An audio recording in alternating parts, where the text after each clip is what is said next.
So, have you got the full story? Can I just share with you an anecdote where this was really brought home to me? Many years ago, Jane and I lived in Italy, and one of the places that we lived in, am I unmuted? Am I okay? I am, yeah. One of the places that we lived in was a town called Gaeta, which is in between Rome and Naples. And during our time there, I was working with, amongst other things, and other churches, with a group of churches in Naples. And I had a kind of supervisory role at that time with the churches. And I can remember on one occasion, I had an urgent phone call. Yeah, you've got to come and sort out this problem with one of our church leaders. So, dear, my heart sank. I drove down to the church just outside of the city centre of Naples, the north side, so I didn't have to traverse the whole pandemonium that is Naples to get to where I was going, but it was still about a 40-minute drive. So it transpired that this church leader had come out of a bar, staggering and holding his head. So the accusation was obviously that they'd been drinking and got out of control, and they thought, you know, we needed to chat with him and sort it out, and my intervention was required. And it transpired that, yes, he did come out staggering, holding his head, but it wasn't the bar that he came out of. There was a place next door to the bar that was a dentist. And yes, he was staggering because he was under the effects of the anaesthetic and so on and so forth. And I thought, you know what? Never judge until you got the facts. Ever so easy to jump to conclusions. And what a perfectly innocent explanation to what happened. The other day, Joan and I were in Hanley. That's where we both come from. Actually, we're not far from where she was born, in Marsden Street. I don't know if you know the area off Dyke Street, going up Bucknell Old Road. I know I'm a bit of a nerd, but if you know Hanley and that area, that's fine. And we parked in Eastbourne Road, if you know Eastbourne Road, that just runs by the side of Northwood Park. You're all blank, aren't you? Because most of them are from Longton. This is joy to my heart talking about Hanley. And we walked up the hill, up Bucknell Old Road, past the Hanley Elim Church, up Dyke Street to the top of the hill, which is St. John Street, of course.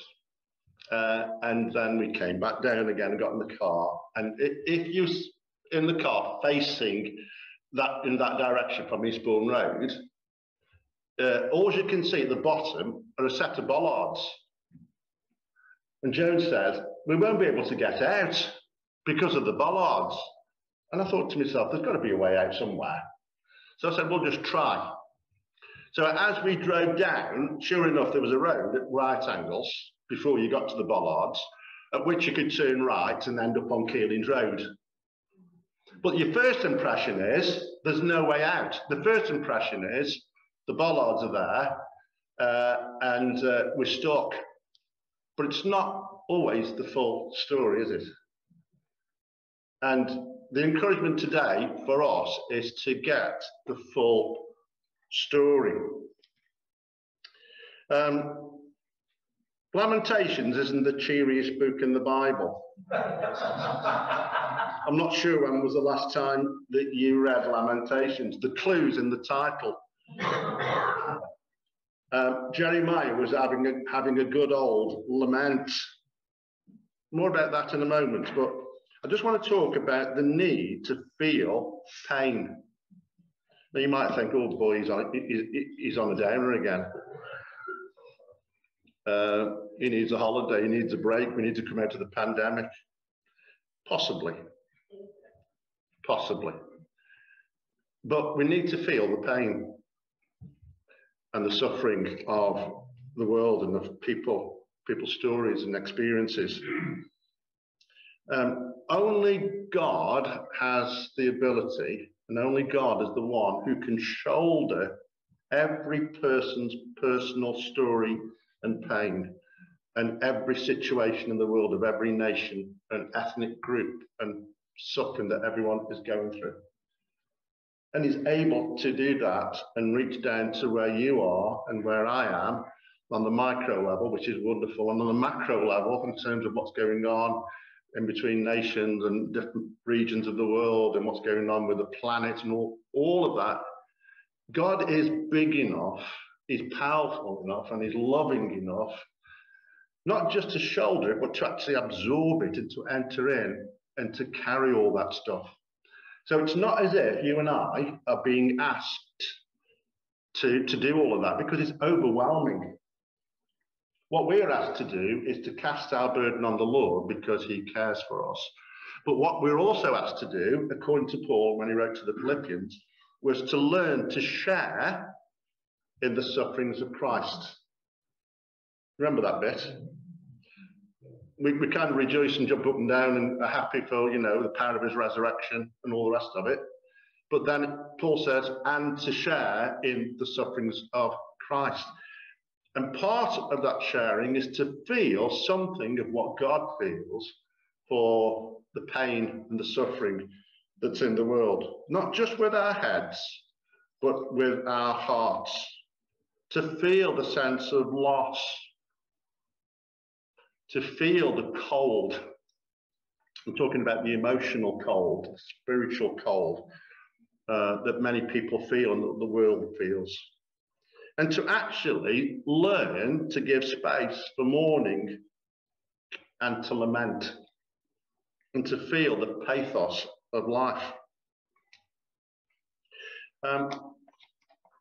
I did a lot of theological training, and if you go into ministry, you do theological training, and that's all right and proper.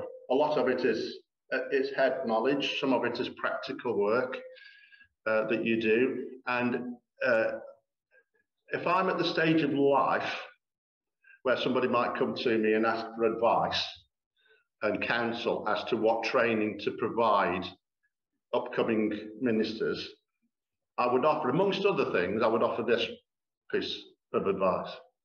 To ask every ministerial candidate, I would go as far as to say every Christian, whether you're a vicar or not, a minister or not, but every Christian, as far as you are able to spend, it's not always possible, is it, when you're a layperson in that sense, but certainly for somebody trained for ministry, I think this could be possible, to spend a month either in a hospital or a care home.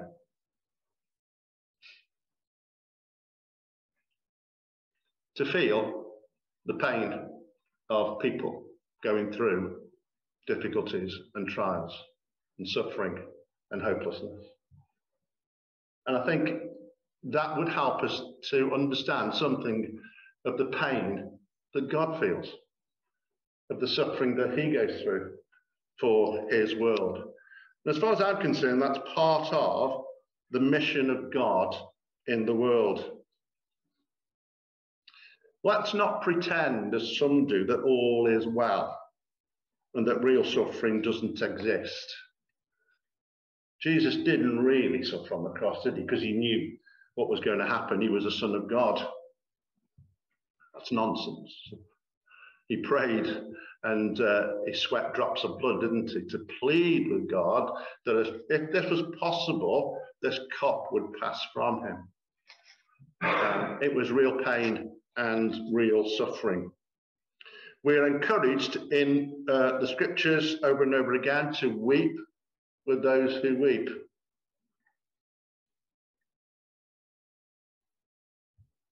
And if you are sick, to call for the elders of the church. In other words, sometimes things can go wrong and do go wrong, and we should embrace it, lament it, mourn it, feel it, and go through it. Let's get back to the book of Lamentations and Jeremiah's lament. It's a short book, but it's a real lament and dirge in that sense. But he wrote it because Jerusalem had been sacked, had been overtaken by the Babylonians in 587 BC. and Jerusalem and Judah had been taken into exile. So for Jeremiah, this was right, and it was proper, and it was an appropriate way of expressing his feelings. Dare I say that we're in a period of lament? So it's okay to feel pain. It's okay to be confused. It's okay sometimes to get depressed with what's been going on and what is going on and what still lies before us. And I think as Christians, sometimes we feel guilty that we go through this stuff. And I think one of the things I'd like to say is that it's okay. It's okay. As long as it's part of the full story and not just half the story. So what's the whole story? Well, in Lamentations chapter 3, the passage that Ken read for us, part of that is the lament of Jeremiah. But there is a key word upon which hinges this whole business of getting the full story.